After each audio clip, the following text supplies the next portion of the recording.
The morning arrived softly in the valley, the way mornings always did in late September, when the air carried that particular blend of wood smoke and ripening apples, and the light came through in pale golden streams that made everything look like an old photograph, slightly faded, slightly precious. The farmhouse stood at the end of a long gravel drive, its white paint weathered to a gentle cream, its shutters a fading blue-green like the sea on a cloudy day. Around it, the land rolled out in gentle waves, fields that had once grown corn and wheat, now mostly left to wildflowers and tall grass that swayed in the September breeze like something breathing, slow and steady and peaceful. Inside the farmhouse, in the kitchen with its worn linoleum floor and the table that had been there for 40 years, Emma sat with her hands wrapped around a cup of tea that had gone lukewarm while she stared out the window. The steam had stopped rising from it some time ago, but she held it anyway, needing something to anchor her hands, something to hold on to in this strange, hollow morning. The kitchen still smelled faintly of her mother's cinnamon rolls, even though it had been 3 months since anyone had baked in here. The scent seemed to live in the wood itself, in the old cabinets and the floorboards, a memory made of vanilla and brown sugar and warmth. Emma was 34, with dark hair that she kept pulled back in a simple ponytail, and brown eyes that carried a permanent softness, a kind of gentle tiredness that came from caring too much, too deeply, for too long. She wore a cream-colored cardigan over a faded blue dress, thick wool socks because the house was always slightly cold now that autumn had settled in. She had moved back to the farm 6 months ago, when her father's health had begun to fail, leaving her small apartment in the city and the job she'd held at a non-profit that helped resettle refugees. She hadn't hesitated. Her parents needed her, and that was enough. Her mother had passed first, quietly in her sleep on a Tuesday morning in June, with the bedroom window open and the curtains lifting softly in a breeze that smelled of cut grass and roses. Her father had followed 2 months later, his heart simply giving out one evening while he sat in his favorite chair on the porch, watching the sunset turn the fields to gold. Emma had been the one to find him, and the peace on his face had been so complete that for a moment she'd thought he was only sleeping, dreaming of something beautiful. Now the house felt too large and too quiet, full of spaces where voices used to be. Emma had stayed on alone, unsure what else to do, moving through the rooms like a ghost herself, watering her mother's plants, feeding the 3 chickens that still scratched around in the yard, keeping everything just as it had been, as though maintaining the routines could somehow keep her parents present, could fill the silence with something other than her own soft footsteps and the ticking of the old grandfather clock in the hallway. The sound of car tires on gravel pulled her attention to the window. 2 cars were coming up the drive, expensive cars, sleek and dark and utterly out of place against the pastoral backdrop of the farm. Emma's stomach tightened slightly, a gentle knot of apprehension because she knew who was arriving.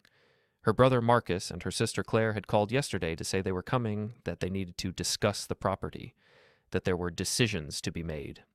Their voices on the phone had been brisk, businesslike, carrying none of the soft grief that still wrapped around Emma like a blanket she couldn't shrug off. She set down her tea and stood slowly, smoothing her dress, taking a quiet breath to steady herself. Through the window, she watched as Marcus emerged from the first car, tall, sharp-suited even on a Saturday morning, his dark hair styled with product that probably cost more than Emma spent on groceries in a month. He was 40 now, worked in finance in the city, had a penthouse apartment and a wife who wore designer everything and posted carefully curated photos of their life on social media. Claire stepped out of the second car, equally polished in tailored slacks and a silk blouse, her blonde hair cut in a sleek bob, her sunglasses oversized and expensive looking. She worked in real estate, was always talking about market values and investment opportunities and leveraging assets. They had both been too busy to visit much when their parents were alive. Too busy to help when their father needed someone to drive him to doctor's appointments, too busy to sit with their mother in her final weeks. Emma hadn't blamed them, exactly. They had their own lives, their own obligations. But standing here now, watching them approach the house with yet another offer this good. Monday? Emma's voice was barely a whisper. That's 2 days. The market doesn't wait, Claire said, standing up and smoothing her slacks. Look, we're not trying to be heartless. We loved Mom and Dad too, but they're gone, and we have to deal with reality. Keeping this place isn't going to bring them back. The words were meant to be pragmatic, but they landed with a dull ache, spreading through Emma's chest like cold water.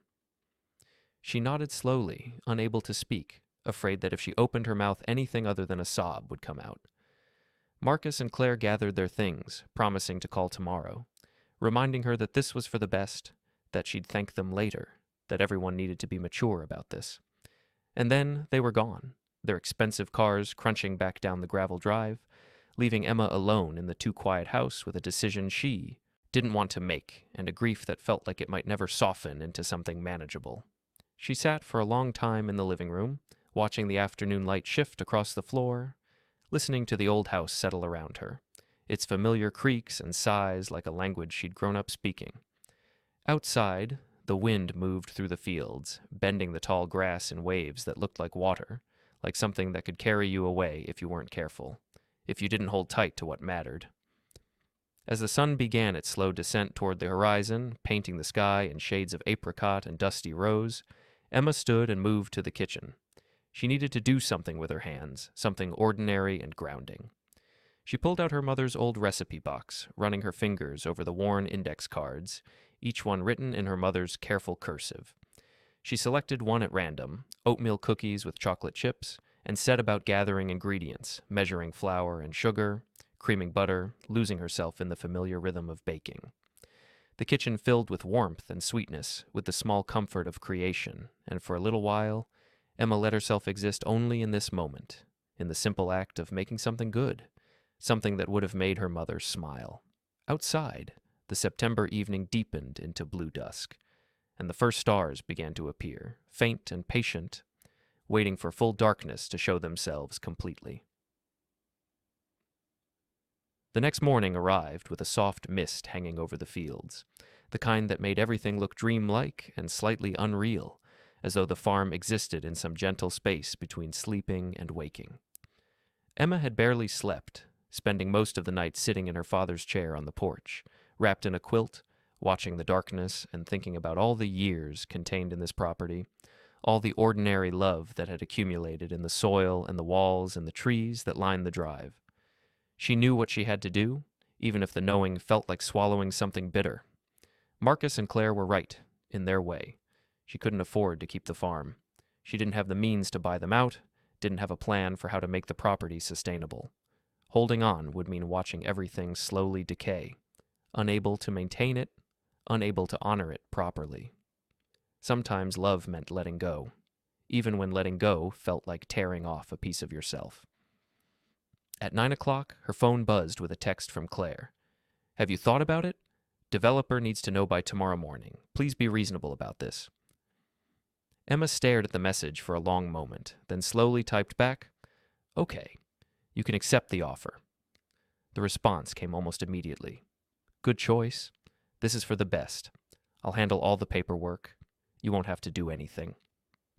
Emma set down her phone and pressed her palms against her eyes, breathing slowly, evenly, trying to hold herself together. The decision was made. In 2 months, maybe less, the farm would belong to someone else. The fields would be carved up into lots, the orchards cleared, the farmhouse either demolished or renovated beyond recognition. Her parents' life work would become luxury homes for people who would never know what had existed here before, who would never know about the Christmas mornings in the kitchen, or the summer evenings on the porch, or the 1,000 quiet moments that had made this place holy in the most ordinary way. She spent the rest of the day moving through the house like someone conducting a final inventory, touching things gently, the banister her father had refinished by hand, the window seat where her mother used to read, the kitchen table where she'd done her homework as a child while her parents cooked dinner and talked about their days. She took photographs, though she knew they would never capture what she was trying to preserve. How do you photograph the feeling of safety, the specific quality of light on a winter afternoon, the sound of your mother's humming from another room? By evening, Emma felt hollowed out, exhausted by grief and decision both. She made herself a simple dinner of soup and bread, ate it without tasting it, then retreated to her childhood bedroom upstairs. The walls were still painted the pale yellow she'd chosen at age 12, still decorated with some of her old artwork and a corkboard full of photographs from high school and college. She lay down on the bed, still fully dressed, and stared at the ceiling, watching the last daylight fade through the window. Sleep, when it finally came, was thin and restless, full of fragmented dreams about packing boxes and empty rooms, and trying to hold water in her hands while it slipped through her fingers no matter how tightly she cupped them. She woke to her phone ringing, morning light streaming through the window, warm and golden and incongruously beautiful. Fumbling for the phone, she saw Claire's name on the screen and answered with a groggy, "Hello? Emma?" Claire's voice was tight, strange, carrying an edge Emma couldn't quite identify. "I need you to come into town, to the real estate office. Now." Emma sat up, confused, pushing her hair back from her face. "What? Why? I thought you were handling everything." "Just, please come. There's been a development. The buyer wants to meet you before the sale goes through. It's complicated. Please, Emma, I'll explain when you get here." Before Emma could ask any questions, Claire had hung up. Emma stared at her phone, a prickle of apprehension moving across her skin. Something in Claire's voice had been off. Not quite the polished professional tone Emma was used to. There had been something else there. Uncertainty, maybe, or confusion, or something harder to name. She dressed quickly in a simple navy dress and her good flats, ran a brush through her hair, grabbed her purse. The drive into town took 20 minutes along winding country roads, past other farms and stretches of forest just beginning to show their autumn colors, hints of red and gold among the green. The town itself was small and pleasant, the kind of place where everyone knew everyone, where the hardware store still had a bell that rang when you opened the door, and the diner served coffee in thick ceramic mugs that had been there for decades. Claire's real estate office was on Main Street, in a renovated building with big windows and modern furnishings that looked slightly out of place in the historic downtown. Emma parked and walked in, finding Claire at her desk with Marcus standing beside her. They both looked uncomfortable, their expressions difficult to read, something between embarrassment and disbelief. "What's going on?" Emma asked softly, her heart beginning to beat faster. Claire stood up, smoothing her blazer in a nervous gesture. "The buyer is here. He insisted on meeting you before finalizing the sale. He's in the conference room." "Why would the buyer want to meet me?" Marcus and Claire exchanged a look, and Emma saw something pass between them that made her stomach tighten. "Just, you should talk to him," Marcus said. "Go on. We'll wait here." Confused and increasingly anxious, Emma walked down the short hallway to the conference room. Through the glass wall, she could see a man sitting at the table, older, maybe 65 or 70, with silver white hair and a weathered face, dressed in simple work clothes, jeans, and a flannel shirt worn soft with age. He looked up as she approached, and something in his expression, a deep gentleness, a kind of careful sadness, made her breath catch slightly. She opened the door and stepped inside. "Hello, I'm Emma. Claire said you wanted to meet me." The man stood slowly, arthritis evident in the careful way he moved, and smiled at her with a warmth that seemed to fill the room. "Emma, yes. Thank you for coming. My name is James Whitmore. Please, sit down." Emma took a seat across from him, her hands folded in her lap, waiting. James settled back into his chair, regarding her with eyes that were a pale, clear blue, full of something that looked like understanding. "I imagine this must seem strange," he said, his voice low and gentle, carrying the hint of an accent she couldn't quite place. Something rural, old-fashioned, shaped by years of hard work and open land. "A buyer wanting to meet the family before a sale. But I have my reasons. I always do my research before I purchase property, especially property with history, and your family's farm has a great deal of history." Emma nodded slowly, not sure what to say, feeling like she'd walked into the middle of a conversation she didn't fully understand. James leaned forward slightly, folding his hands on the table. "I knew your grandparents, Emma, Thomas and Alice Henderson. I worked for them, actually, a long time ago.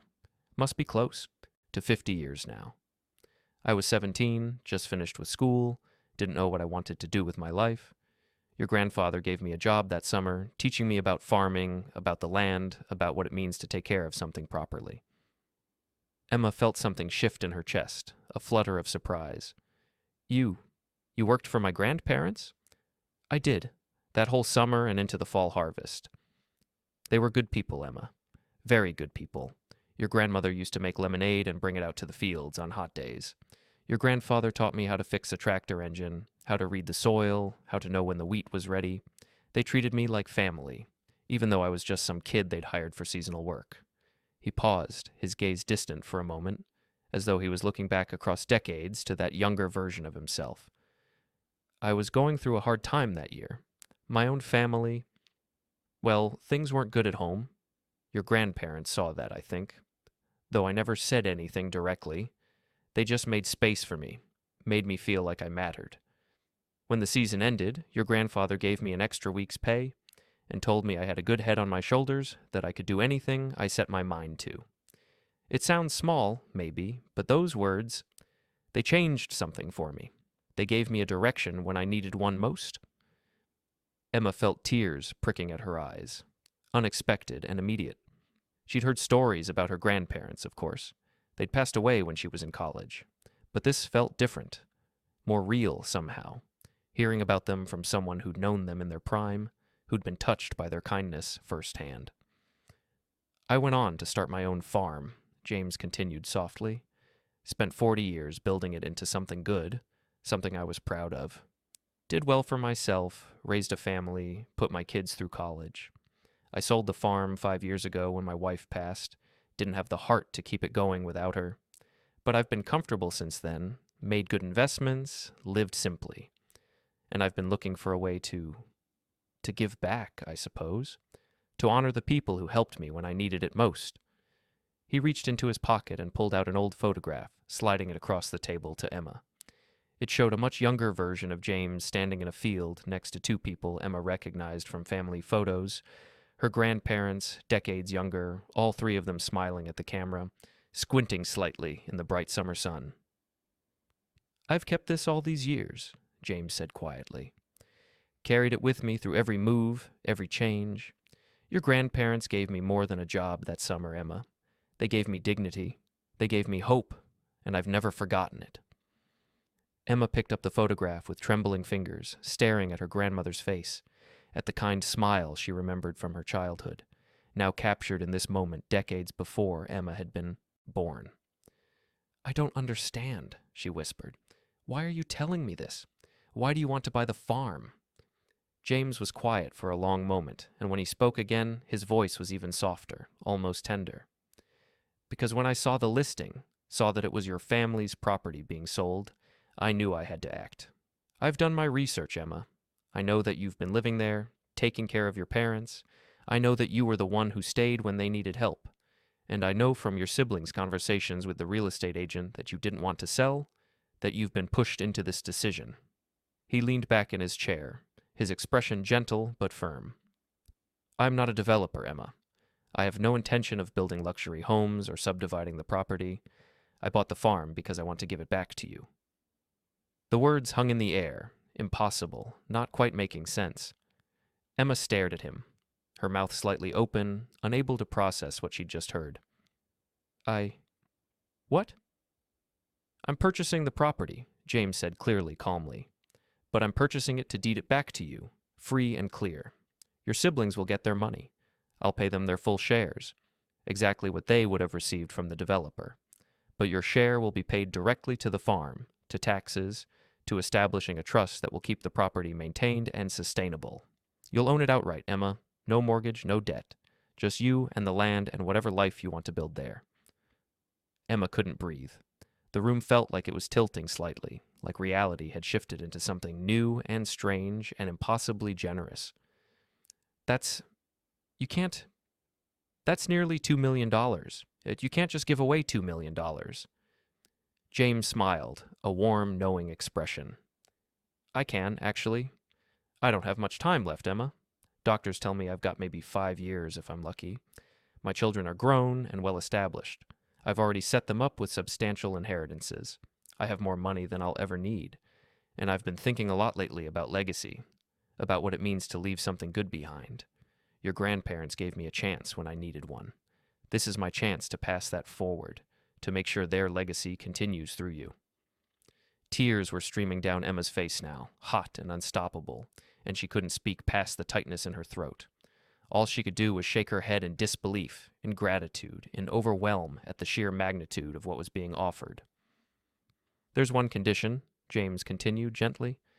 "You have to promise me that you'll use the farm wisely. not just to hold on to the past, but to build something new, something good. Maybe you turn part of it into a community garden or a space for refugees like the ones you used to help. Give people a place to grow food, to learn, to heal. Maybe you start a small, sustainable farm or a workshop space or whatever calls to you. But promise me you'll make it matter, that you'll let it be a place of kindness and second chances the way it was for me all those years ago. Emma nodded, still crying, finally managing to whisper, I promise. I promise I will. I don't know how to thank you. You don't need to thank me, James said firmly but kindly. You just need to live well there. That's all the thanks I need. The next hour passed in a blur of surreal conversation and paperwork. Claire and Marcus were called into the conference room, and Emma watched their faces cycle through confusion, shock, disbelief, and finally, when they understood that they would still receive their full shares, a kind of reluctant acceptance. They tried to object, tried to argue that this was irregular, possibly inappropriate, but James was calm and immovable, his lawyer already prepared with all the necessary documents, everything legal and binding and utterly legitimate. Your sister has earned this, James told them quietly but firmly. She's the one who stayed, she's the one who cared, and this is my money to spend as I see fit. You'll receive exactly what you would have gotten from the developer, $660,000 each. That's more than fair. The rest is between Emma and me.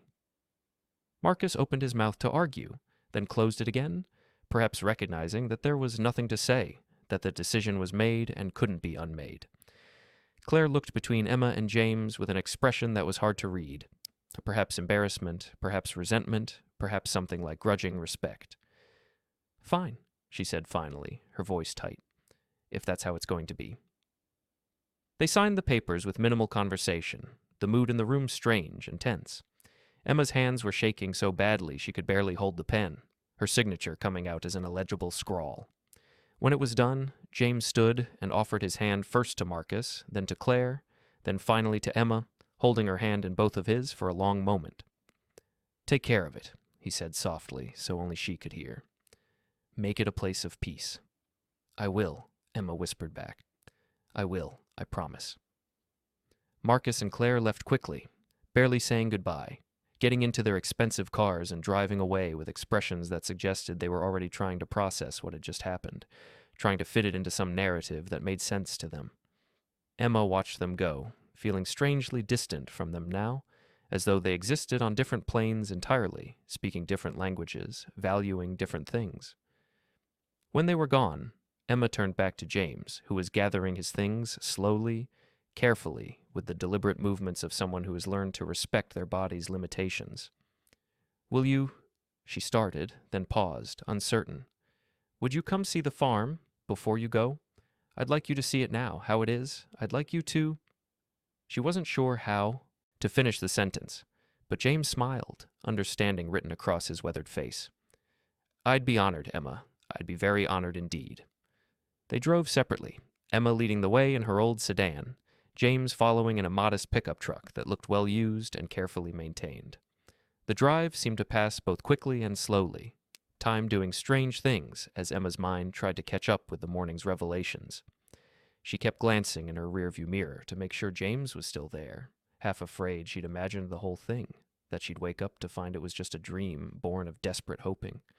But he was there, steady and real, following her up the familiar winding roads, through the gate and up the long gravel drive.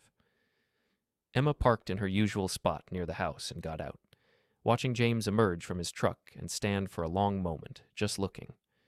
His face had gone very still, very soft, and Emma saw his eyes moving across the landscape, the fields, the house, the old barn, the orchard trees heavy with late apples. He walked forward slowly, and Emma realized he was seeing it not just as it was now, but as it had been 50 years ago, the two images overlaying each other in his memory. It's changed so much, he said quietly, almost to himself. And yet it's exactly the same. Isn't that strange? The bones of it, the spirit of it, that's all still here. He walked to the edge of the front porch, running his hand along the railing. Your grandfather built this porch. I helped him actually that summer. I was holding boards while he measured and cut. I remember he was very particular about getting the angles just right. Said if you were going to do something, you ought to do it properly. Emma followed him as he moved slowly around the property, pointing out things that had been there in his memory and things that were new, telling stories about her grandparents that made them come alive in ways Emma had never quite experienced before. He showed her the spot near the barn where your grandmother kept her vegetable garden, where he remembered her pulling carrots and radishes and bringing them to the house still covered in earth. He pointed to a massive oak tree and told her about the rope swing that used to hang from it, how all the workers' kids would take turns on it during lunch breaks, how your grandfather would push them higher and higher while your grandmother would call out warnings about being careful, about not swinging too high. They ended up in the kitchen, where Emma made tea and they sat at the old table, steam rising from their cups in gentle spirals. The afternoon light came through the windows in warm, honey-colored streams, making everything glow softly. Outside, the chickens scratched and murmured in their peaceful, purposeless way. "What will you do with it?" James asked, cradling his cup in both hands. "Have you thought about it yet?" Emma smiled, feeling something unfurl in her chest, something that felt like hope beginning to take shape. "I have ideas," she said softly. "I used to work with refugee families, helping them resettle. I've been thinking, maybe I could create a community garden program, teach people how to grow food, provide space for families who don't have land of their own. Maybe partner with some of the local nonprofits, create a place where people can learn skills, build community, heal." James nodded slowly, approvingly. "That sounds exactly right. That sounds like something your grandparents would have loved." They talked for hours, the afternoon stretching long and golden around them. James told more stories, about learning to drive a tractor, about the harvest festivals your grandparents used to host, about the way the fields looked at dawn when the mist was just lifting and everything seemed to exist in that magical space between dreaming and waking. Emma talked about her childhood on the farm, about her parents, about the years of caring for them, and the strange, hollow time after their deaths when she'd felt so lost and anchorless. "You're not lost anymore," James said gently when the light outside had started to deepen toward evening. "You found your way home, and now you get to decide what home means, going forward." When he finally stood to leave, moving toward the door with his careful, arthritic gait, Emma walked him out to his truck. The sky had turned that particular shade of blue that only exists in early autumn, deep and clear and infinite. The first stars were beginning to appear, faint promises of the night to come. "Thank you," Emma said, and her voice broke slightly on the words. I don't have words big enough for what you've done, for what this means." James smiled, reaching out to pat her hand with a gentleness that reminded her of her grandfather, though she'd been too young when he died to remember him clearly. "You don't need big words, Emma. You just need to live well. That's the only thanks I need, and it's more than enough." He climbed into his truck, started the engine. Through the open window, he called out, "Take care of yourself. And if you ever need anything, advice, help, just someone to talk to, you call me. I'll leave my number with your lawyer. We're family now, in a way, the family that Place created." Emma watched him drive away, his taillights disappearing down the long drive and then out onto the road, heading back toward town, toward whatever quiet life he'd built in his remaining years. She stood there for a long time, feeling the evening air cool against her skin, listening to the crickets beginning their nightly song, watching the stars multiply across the darkening sky. When she finally went inside, the house felt different, not empty anymore, not sad. It felt full of possibility, full of all the good things that could grow here, all the lives that could be touched and helped and healed. Emma moved through the rooms, touching things, gently, the walls, the furniture, the door frames, claiming them now not as memories to be preserved, but as foundations to be built upon, as the beginning of something new and necessary and good. The weeks that followed had a dreamlike quality, as though Emma was moving through a story that couldn't quite be real, but was anyway, proving itself real through the accumulation of ordinary moments and concrete actions. The legal paperwork was finalized, the deed transferred, the trust established. Emma's name appeared on official documents as the sole owner of the property, the words looking strange and powerful and weighted with responsibility. Marcus and Claire received their checks and disappeared back into their busy city lives, their contact with Emma dwindling to the occasional perfunctory text message. Emma didn't mind. She understood now that they'd never quite seen what she saw on the farm, never felt what she felt. They'd looked at it and seen market value, development potential, assets to be liquidated. She'd looked at it and seen home, history, possibility, love made tangible in wood and stone and carefully tended earth. James had been true to his word about staying in touch. He called once a week, always in the evening, always with that same gentle warmth in his voice.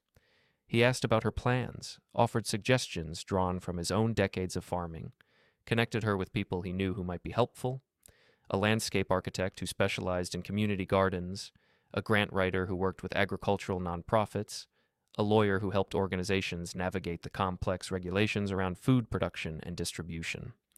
Emma threw herself into planning with an energy she hadn't felt in years, maybe ever. She spent hours at the kitchen table with notebooks and printouts, sketching layouts for raised garden beds, researching crop rotation and season extension, reaching out to the refugee resettlement organizations she'd worked with before. The idea began to take shape, a working farm that would serve as a training ground and resource center, offering garden plots for families, hands-on workshops in sustainable agriculture, a space where people who'd been uprooted could literally put down roots, could reconnect with the earth and with the ancient healing act of growing food. She named it Second Season Farm, both for the idea of second chances and for the way autumn, the season of harvest and preparation for winter, was really about setting the stage for the spring to come. The name felt right, felt full of hope and cyclical wisdom, the understanding that endings and beginnings are always woven together, that loss and growth are part of the same continuous process. By mid-October, Emma had assembled a small team of volunteers, people from her old job, neighbors from town who'd heard about the project and wanted to help, a few of the families she hoped to serve, eager to be part of building something they'd eventually benefit from. They worked on cool, bright autumn days, preparing the soil, building raised beds from untreated lumber, repairing the old greenhouse that had stood unused for years behind the barn. The work was hard and physical and deeply satisfying, and Emma would fall into bed each night exhausted in the best possible way, her muscles aching but her heart full. James came to visit on a Saturday in late October, bringing with him a pickup truck full of tools he'd been keeping in storage. Good quality hand tools, mostly, shovels and hoes and rakes that had been well maintained and carried the patina of long use. Emma met him in the drive, her hands already dirty from the morning's work, her cheeks flushed from exertion and the crisp autumn air. "I thought you might be able to use these," James said, lowering the tailgate. "They've been sitting in my garage doing nothing, and tools ought to be used, not stored away." Emma helped him unload, marveling at the weight and balance of the implements, the way they'd been shaped by years of work into something perfectly suited to their purpose. "These are wonderful," she said softly. "Are you sure?" "Completely sure. They'll be happier here, being useful." They walked the property together, Emma showing him the progress they'd made, the dozen raised beds already built and filled with rich compost, the greenhouse with its new panels of glass, the area they designated for a small orchard of fruit trees that would be planted in the spring. Volunteers were scattered across the space, working steadily, and Emma introduced James to each of them, watching the way his face lit up at the energy and purpose evident in everything. "It's remarkable," he said, when they'd completed the circuit and returned to the porch, "what you've built in just a few weeks. Your grandparents would be so proud, Emma. I'm proud, and I've only known you a short time." Emma felt tears prick at her eyes. Happy tears this time, grateful tears. "I keep thinking about what you said, about making it a place of kindness and second chances. That's what it feels like now, like we're creating exactly that." They sat on the porch for a while, watching the volunteers work, drinking the apple cider Emma had warmed on the stove. The afternoon was cool but not cold, the sun warm on their faces, the air full of the rich smell of turned earth and fallen leaves. Emma felt a contentment settle over her that was unlike anything she'd experienced before. Not the contentment of having nothing left to do, but the contentment of doing exactly what she was meant to do, of being exactly where she was meant to be. "I've been thinking about the spring," Emma said quietly. "About expansion. There's interest from more families than I expected. I've already got a waiting list for garden plots. And I've been talking to a couple of local schools about bringing students out for farm education days, teaching kids where food comes from, letting them get their hands dirty. James nodded approvingly. That's good. That's exactly what this place should be. Alive, useful, teaching people. It was never meant to be a museum. It was always meant to be worked, to be productive, to give people what they need. As the afternoon stretched toward evening, James's energy began to flag slightly, and Emma noticed the weariness that crept into his movements, the way he settled more heavily into his chair. He was still strong, still present, but the illness he'd mentioned was there too, a quiet shadow that followed him, patient and inevitable. You should rest, Emma said gently. You've done so much today. Why don't you stay for dinner? It's nothing fancy, just soup and bread, but you shouldn't drive all the way back when you're tired. James smiled, grateful. That sounds lovely. Thank you. Emma made dinner while James dozed lightly in the armchair in the living room, the afternoon light slanting across him in warm bars. She moved quietly through the kitchen, chopping vegetables, heating stock, filling the house with the warm smells of cooking. By the time the soup was ready, James had woken, looking more rested, and they ate together at the old table, talking about small things. The weather turning colder, the forecast for winter, the way the light changed as the season progressed. After dinner, as Emma walked James out to his truck under a sky full of stars, he paused with his hand on the door handle and looked back at the house, at the warm light spilling from the windows, at the fields beyond dark and peaceful in the autumn night. This is what it's supposed to look like, he said softly. A place full of life and light and purpose. Thank you for doing this, Emma. Thank you for understanding what it means. Thank you for making it possible, Emma replied, her voice thick with emotion. Thank you for seeing what it could be. They hugged carefully, the way you hug someone you know is fragile, someone precious. And then James was in his truck, waving through the window as he drove away, and Emma was alone again under the enormous sky, feeling not lonely but peaceful, not burdened but blessed. Winter came gradually, the way it always did in the valley, with frost-touched mornings that gave way to mild afternoons, with the trees losing their leaves in slow golden drifts, with the light turning slant and pale and beautiful in its brevity. The farm settled into a different rhythm, quieter but still purposeful. Emma spent the short days in planning and preparation, writing grant proposals, meeting with potential partners, designing the spring curriculum for the education program she wanted to launch. The community that had begun to form around Second Season Farm stayed connected through the cold months. Emma organized monthly potlucks in the farmhouse, filling the rooms with people and food and conversation, with children running through the hallways and adults talking over mugs of tea and coffee, everyone contributing something, a dish, a story, an idea for the coming season. The house came alive in a new way, not as a shrine to the past, but as a living space shaped by present connection and future possibility. James called every week, his voice sometimes strong, sometimes weaker, but always warm, always interested in hearing about the farm's progress. Emma learned to read the subtle signs of his declining health in the pauses between words, the slight breathlessness that crept in after he'd been talking for a while. But he never complained, never dwelled on it. His focus stayed outward, on the work being done, on the lives being touched, on the legacy unfolding exactly as he'd hoped it would. In January, Emma received a call from James's daughter, Catherine. Her voice was gentle but sad, carrying news that Emma had been half expecting but wasn't prepared for anyway. He's in the hospital, Catherine said quietly. The doctors don't think he has much time left. He's been asking for you, if you're able to come.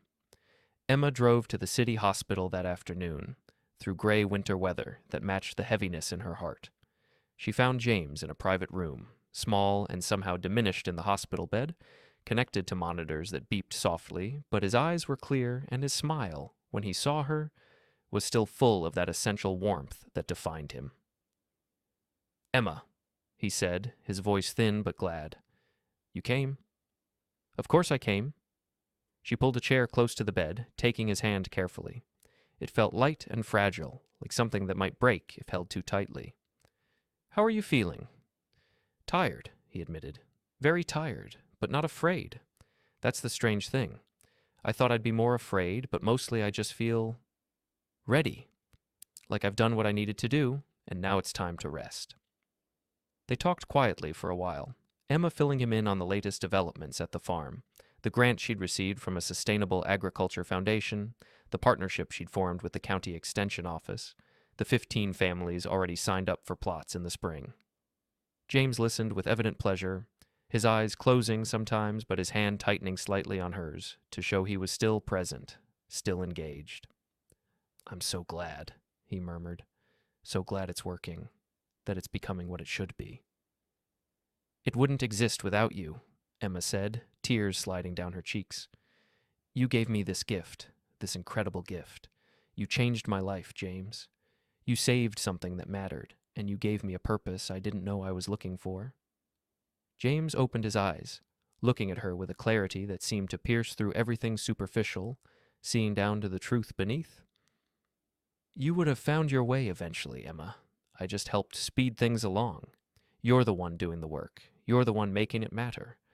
I'm just glad I got to see it begin. Glad I got to be part of it." They sat in comfortable silence for a while, Emma holding his hand, watching the winter afternoon fade beyond the hospital window. Eventually, James's daughter came in, along with his son and his other relatives, filling the room with quiet family presence. Emma stood to leave, to give them privacy, but James held onto her hand. "Your family, too," he said firmly, despite the weakness in his voice. "You stay."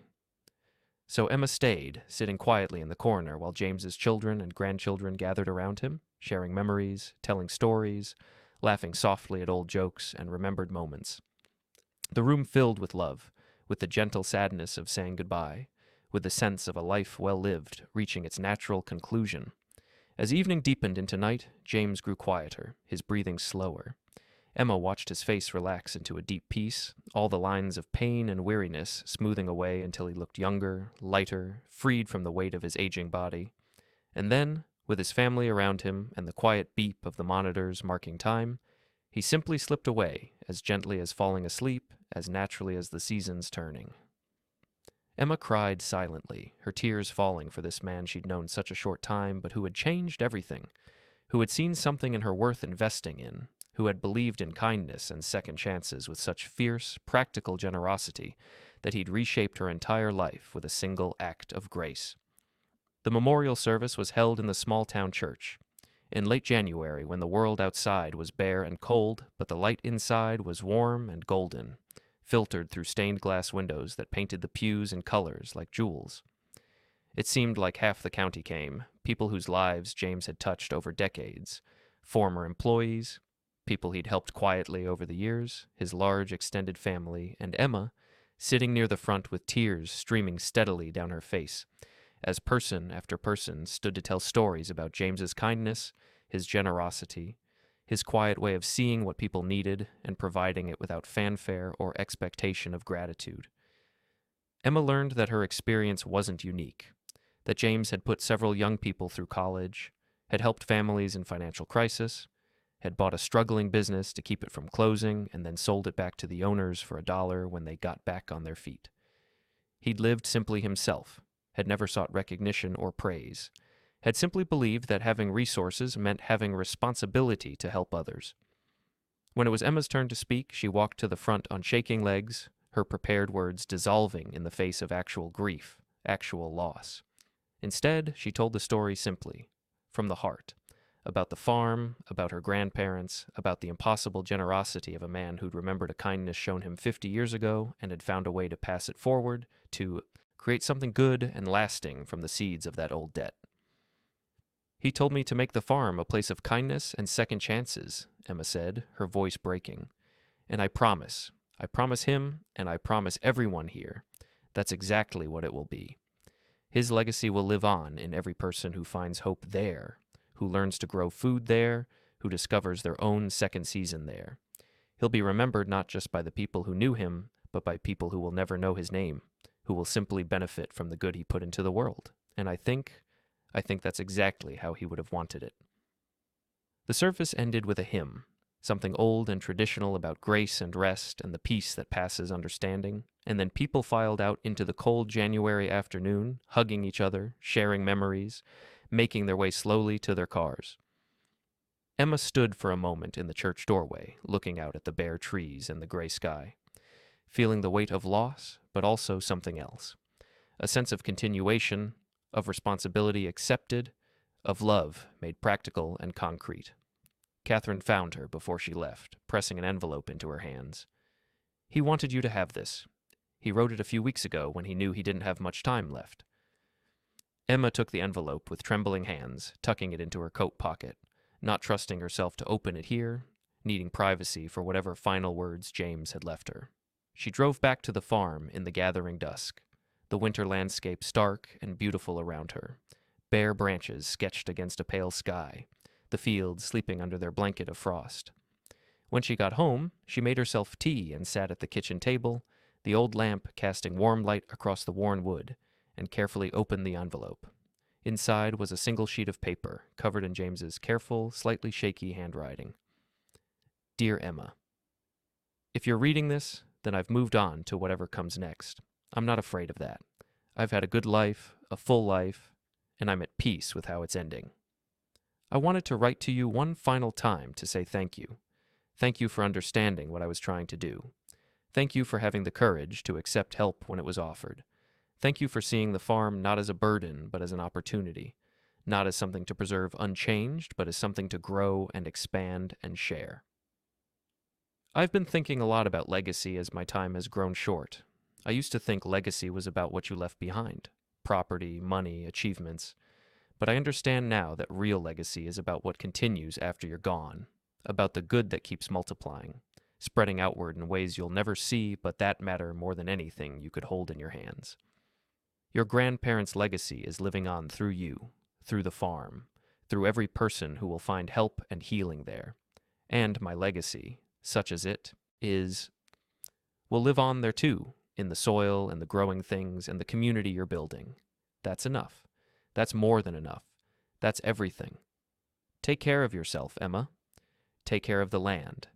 Take care of the people who come seeking second chances.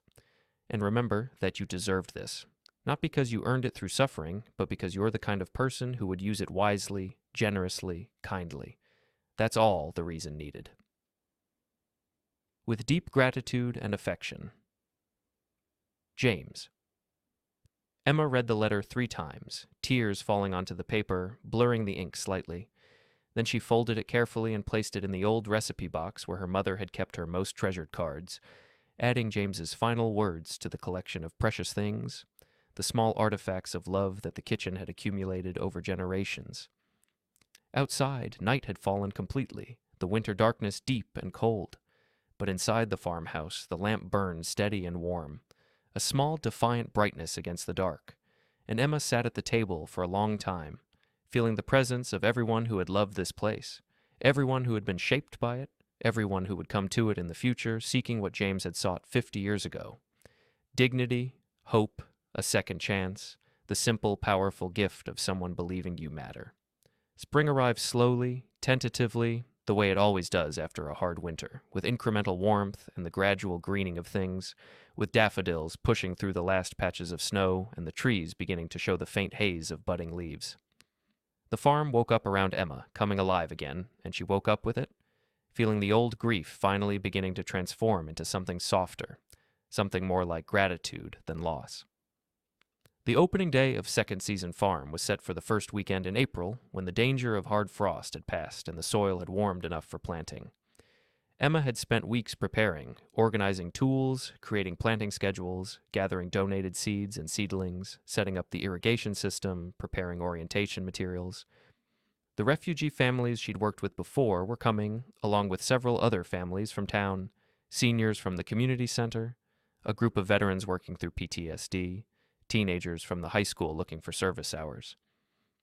Emma stood on the porch that Saturday morning, watching cars begin to arrive, people emerging with children and garden gloves and thermoses of coffee, everyone looking slightly uncertain but hopeful, curious about this new venture, this old farm reimagined as something both traditional and radical, a place where growing food was also about growing community, about reconnecting with the earth, about learning that you could start again, that you could plant something and watch it grow into nourishment, into beauty, into tangible proof that care and attention yield results. She greeted everyone warmly, handing out welcome packets, giving a brief tour of the property, explaining how the garden plots would work, what resources were available, what the expectations were. "This is a shared space," she told the gathered group, everyone standing in a loose circle near the greenhouse, their breath still visible in the cool morning air. "Which means we're responsible for each other as much as for our own plots. If you see someone who needs help, you help them. If you have extra seeds or seedlings, you share them. We're building more than gardens here. We're building relationships, building community, building a place where everyone belongs." People nodded, smiling, and then they dispersed to their assigned plots, and the work began. Emma moved among them, answering questions, offering suggestions, helping someone figure out spacing for tomatoes, showing a child how to make a hole deep enough for a seedling, watching as people knelt in the soil and began the ancient, hopeful act of planting. By afternoon, the farm was alive with activity and conversation, with laughter and the sound of tools in earth, with children running between plots, and adults calling out discoveries and small triumphs. Emma felt something swell in her chest, huge and warm and almost painful in its intensity, a sense of rightness, of purpose fulfilled, of all the grief and loss and struggle leading to this moment, this beautiful, ordinary Saturday afternoon where people who'd been strangers were becoming neighbors, were learning each other's names, were creating something together. As the day wore on and the shadows began to lengthen, people started to leave, tired and dirty and happy, promising to return next weekend, thanking Emma with genuine warmth, with gratitude that seemed disproportionate to what she'd provided, but that she was learning to accept gracefully. This was the work James had challenged her to do, to create a place where people felt valued, where they could experience the dignity of growing their own food, where second chances were as natural as spring following winter. When everyone had gone and the farm was quiet again, Emma walked slowly through the newly planted gardens, looking at the neat rows of freshly turned earth, the small green seedlings catching the last light, the stakes marking where beans and peas would climb, where tomatoes would eventually hang heavy and red and abundant. She could see it all in her mind's eye, the fullness of summer, the harvest of fall, the cycles continuing year after year, feeding bodies and souls both, creating the kind of slow, steady good that accumulates over time into something transformative. She ended her walk at the old oak tree near the barn, the one James had pointed out on his first visit, where the rope swing used to hang. On impulse, Emma had installed a new swing, just a simple wooden seat on sturdy ropes, and now she sat on it, pushing off gently, swaying in the cooling air as the sun settled toward the horizon, painting the sky in shades of rose and gold and soft purple. Sitting there, moving gently back and forth, Emma felt the presence of everyone who had brought her to this moment. Her parents, her grandparents, James, all the small kindnesses and large sacrifices that had accumulated into this place, this purpose, this life that felt both chosen and given, both earned and granted. She thought about James's letter, about legacy being what continues after you're gone, about the good that keeps multiplying. "I'm doing it," she said softly, speaking to the air, to the farm, to the people who couldn't hear her, but whose love she still felt surrounding her like a benevolent presence. "I'm making it matter. I'm making it a place of kindness. I promise I'll keep doing that for as long as I'm here." The swing slowed, stopped. Emma sat for a moment longer, breathing in the sweet spring air, feeling the earth solid beneath her feet, then stood and walked back to the house as the first stars began to appear overhead, faint and faithful. The same stars that had watched over this land for generations, that would watch over it for generations to come, witnessing the endless cycle of planting and growing and harvesting and resting and beginning again, the way life insists on continuing, the way hope insists on sprouting even from the hardest ground, reaching always toward light, toward warmth, toward the possibility of abundance, toward home.